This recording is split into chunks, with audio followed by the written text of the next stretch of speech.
Bonjour tout le monde, Samuel Lessard pour RPM, actuellement en Espagne pour le lancement, l'événement de conduite de la toute nouvelle génération de la Mercedes-AMG GT 2024.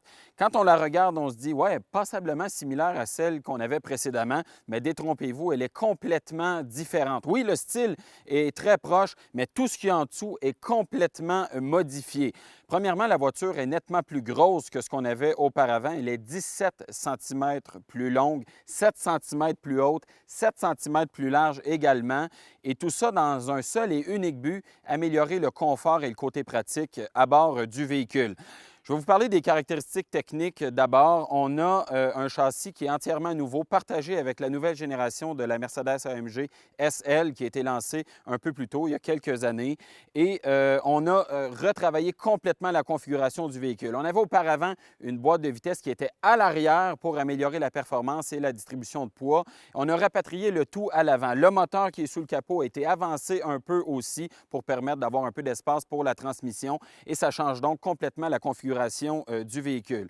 Vous la regardez, elle est entièrement rouge, cette voiture-là, munie de plusieurs ensembles d'options, dont l'ensemble aéro qui ajoute un aileron sur le coffre à l'arrière et aussi quelques artifices dans le bas du véhicule. C'est vraiment très réussi en termes de style. Des roues de 21 pouces qui sont, elles aussi, vraiment très réussies. Et je vous dis au passage qu'il y a plus de 10 couleurs de disponibles, plusieurs ensembles de roues, dont 4 qui sont exclusifs à cette voiture-là. Donc vraiment, il y en a pour tous les goûts. Beaucoup d'options disponibles avec ce véhicule-là.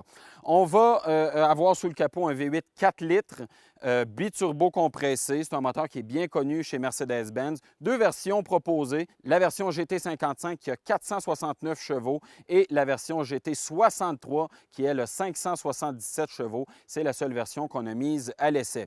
Boîte automatique à 9 rapports AMG Speed Shift, c'est extrêmement performant. Et autre nouveauté, on a un rouage intégral 4MATIC Plus qui est vraiment nouveau pour cette voiture-là parce qu'avant, on avait une configuration uniquement à propulsion.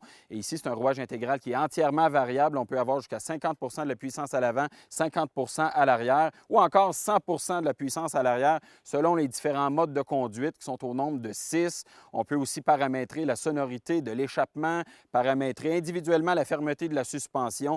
Vraiment, tout est paramétrable, personnalisable à bord de ce véhicule-là. Et ça, c'est une caractéristique qu'on aime beaucoup. Je vous parlais des dimensions qui sont augmentées du véhicule et la plus grande incidence, c'est à bord parce qu'on a un habitat qui est nettement plus grand que ce qu'on avait auparavant, beaucoup plus d'espace. Auparavant, on avait une espèce de cloison derrière les sièges arrière et maintenant, on a un espace qui est dégagé. Ça permet même à Mercedes-Benz d'offrir une version à 4 places, donc 2 sièges à l'avant, 2 sièges à l'arrière, mais le constructeur nous dit ne vous attendez pas à asseoir des gens là sur une base quotidienne. C'est vraiment pour dépanner ou encore pour déposer des trucs à l'arrière du véhicule. On a augmenté également l'espace cargo. On est à 315 litres avec les sièges relevés, si on veut. Mais quand on rabat le tout ou encore quand on se sert de l'espace cargo qui est disponible ici, on monte à 675 litres. Donc, un véhicule qui est pas mal plus pratique que ce qu'on avait auparavant. Et pour ce qui est de l'intérieur, pour le reste, c'est très similaire à ce qu'on avait dans d'autres véhicules chez Mercedes et Mercedes-AMG, bien sûr. Donc, écran de 12,3 pouces devant le conducteur, écran de 11,9 pouces en position portrait au centre, légèrement incliné vers le conducteur. Donc ça, ce sont des éléments qui sont connus et qui fonctionnent quand même très bien. Comment ça va sur la route, cette voiture-là? Bien, ceux qui ont conduit la précédente génération, vous vous rappelez que c'est une voiture qui était très brutale, qui était quand même assez difficile à conduire, qui pouvait nous donner, en bon français, un coup de cochon si on n'était pas doux avec le véhicule. Celle-là est nettement plus douce à conduire, beaucoup plus facile à apprivoiser également. Le fait d'avoir 4 roues motrices, ça donne de l'adhérence en toutes conditions, peu importe où on se trouve. On a également des roues directionnelles à l'arrière, donc direction aux 4 roues, qui ont vraiment un fonctionnement tout à fait fluide, facile à apprivoiser et ça améliore bien sûr l'agilité du véhicule. On a une suspension assez particulière également avec une composante hydraulique, donc il n'y a pas de barre stabilisatrice dans cette voiture-là, ça se fait vraiment de façon hydraulique et ça fait un véhicule qui est très agréable sur la route.